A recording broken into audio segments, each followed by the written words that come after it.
ఎప్పుడూ బలమైన వ్యక్తినేనని హీరో నాగార్జున వ్యాఖ్యానించారు. తన కుటుంబాన్ని రక్షించే విషయంలో సింహానంటూ ఎక్స్ వేదికగా పోస్ట్ చేశారు. తెలుగు పరిశ్రమ మొత్తం తమ కుటుంబానికి అండగా నిలబడిందని, ఇదంతా మా నాన్నగారి ఆశీర్వాదంగా భావిస్తున్నా అని నాగార్జున ట్వీట్ చేశారు.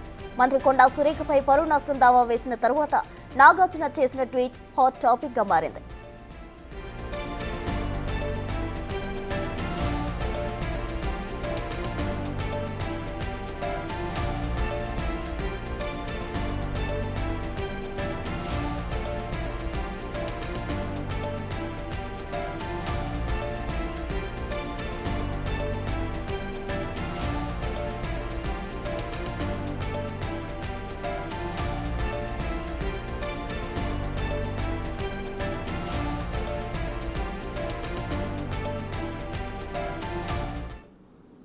కొండా సురేఖ చేసిన వ్యాఖ్యలకు నాగార్జున చేసిన ట్వీట్ హాట్ టాపిక్ గా మారింది. అయితే తాను ఎప్పుడూ బలమైన వ్యక్తినేనని హీరో నాగార్జున వ్యాఖ్యానించారు. దీనికి సంబంధించి మరిన్ని వివరాలు మా అసోసియేట్ ఇన్పుటేటర్ నగేష్ అందించడానికి సిద్ధంగా ఉన్నారు. నగేష్, నటుడు అక్కినేని నాగార్జున మరొక పోస్ట్ ని కొద్దిసేపటి క్రితం రిలీజ్ చేశారు. కానీ ఎక్స్ వేదిక కాకుండా బయట వ్యక్తుల ద్వారా ఈ పోస్ట్ వచ్చిందని మనం అనుకోవచ్చు.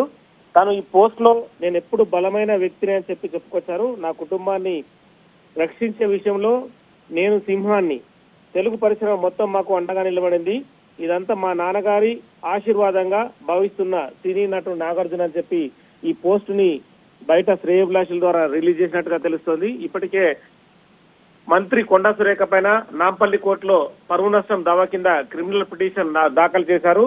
ఇవాళ కోర్టులో విచారణకు రాలేదు. రేపు సోమవారము విచారణకు వచ్చే అవకాశం ఉంది. మంత్రి కొండా సురేఖ కూడా ఇప్పటికే నాగార్జునకి, సమంతకి, నాగ చైతన్యకు క్షమాపణలు చెప్పింది.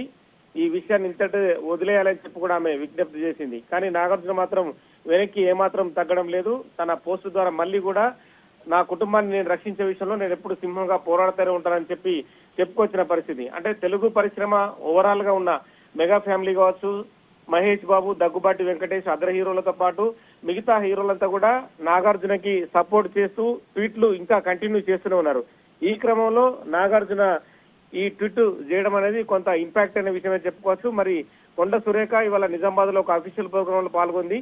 కానీ నాగార్జునకు సంబంధించిన అంశాన్ని తాను మాట్లాడనని చెప్పి నిరాకరించింది. వాళ్ళు మంత్రులు కానీ, కాంగ్రెస్ పార్టీకి సంబంధించిన శ్రేణులు కానీ ఈ విషయం మీద ఎవరు మాట్లాడకూడదని చెప్పి మహేష్ కుమార్ గౌడ్ ఇప్పటికే ఆదేశాలు జారీ చేసిన నేపథ్యంలో తాజా నాగార్జున ఏదైతే ఈ పోస్ట్ ఉందో ఈ పోస్ట్ కొంత ఇంపాక్ట్ తీసుకొస్తుంది. మరి తదుపరి జరిగే విషయాలు ఏదైతే ఉన్నాయో సోమవారం కోర్టులో విచారణ జరుగుతుంది. ఆ విచారణ క్రమం ముందుకు సాగే క్రమంలో మంత్రి కొండా సురేఖ సంబంధించిన అంశం మళ్ళీ కూడా తెరపైకి వచ్చే అవకాశం ఉంది. Right Nagesh, thank you.